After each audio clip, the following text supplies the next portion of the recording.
Echoes of the Abyss. Chapter 1. The Arrival. The Oblivion, a deep space exploration vessel, orbited a newly discovered exoplanet named Viridian X. The planet was shrouded in swirling green mist, its surface dotted with strange, crystalline formations that glimmered under its dim sun. The crew, a mix of scientists, engineers, and security personnel, had been tasked with investigating an ancient signal emanating from the planet. A signal predating human civilization by millions of years. Commander Elise Hart stood on the bridge, staring at the planet's surface through the viewport. "Sensors online?" she asked. "Yes, ma'am," replied Dr. Lien Vega, the ship's lead scientist. "The signal is pulsing at regular intervals, originating from beneath the largest crystalline structure. Whatever's down there, it's ancient." Elise nodded. "Prepare the landing party. Let's see what's calling to us." Chapter 2. The Descent. The landing team consisted of Elise, Lien, 2 security officers, and an engineer named Carter. As the shuttle broke through Viridian X's atmosphere, turbulence rattled the crew. The mist seemed almost alive, clinging to the craft as it descended. When they landed, the air was unnaturally still. The crystalline structures loomed overhead, emitting a faint hum that vibrated in their chests. The team set up a perimeter as Lien began scanning the area. "The signal is coming from directly below us," she said, pointing to a narrow fissure in the ground.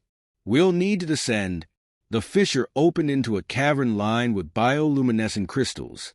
The light cast eerie shadows on the walls as the team rappelled down. At the center of the cavern was a monolithic structure, covered in alien glyphs that seemed to shift and writhe when viewed directly. "This isn't just a signal transmitter," Lien whispered. "It's a gateway." Chapter 3. Awakening the Gate. As Lien deciphered the glyphs, Carter noticed something odd. "Commander, the crystals, they're growing." Indeed, the formation seemed to be expanding, creeping toward the team. Lien, oblivious to the encroaching danger, pressed her hand to the monolith. The glyphs flared to life, bathing the cavern in an unnatural light. A deep rumble echoed through the chamber as the ground trembled. The monolith split open, revealing a swirling vortex of darkness. From within came a sound, a guttural, otherworldly whisper that resonated in their minds. "We've woken something," Elise said, drawing her weapon. "Fall back." But it was too late. Tendrils of shadow erupted from the vortex, pulling one of the security officers into the void. His screams echoed briefly before being silenced. Chapter 4. The Retreat. Panic set in as the remaining team scrambled to escape. The tendrils lashed out, snaring Carter. Elise fired at the shadows, but the bullets passed through harmlessly. "Leave me," Carter shouted as the tendrils dragged him toward the vortex. Elise hesitated but knew he was right. She and Lien made it to the surface with the remaining officer, Sergeant Mills, as the fissure sealed shut behind them. "What the hell was that?" Mills demanded, his voice shaking. Lien, pale and trembling, replied, "I don't know, but it's sentient, and it's not from this universe." Chapter 5. Containment. Back on the Oblivion, Elise ordered an immediate lockdown. "No one sets foot on that planet again. We're leaving." But the ship's systems began to fail. Lights flickered, and strange whispers echoed through the corridors. Lien ran a diagnostic and froze. The signal, it's inside the ship.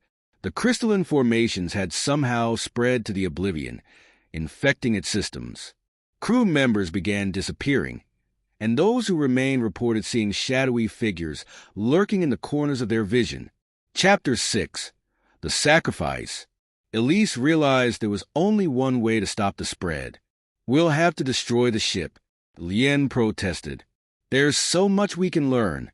This could be the discovery of a lifetime." "It'll also be the death of us," Elise replied. "Prepare the reactor for overload." As the remaining crew worked to set the ship's self-destruct sequence, the shadows became more aggressive. Mills was pulled into the darkness, his screams echoing through the ship. Lien and Elise were the only ones left. "Go," Elise said, shoving Lien into an escape pod. Someone has to tell the story. Lien hesitated but obeyed. As the pod launched, she watched the Oblivion explode, the blast briefly illuminating the dark expanse of space. Epilogue: The Echo. Lien's pod was recovered weeks later.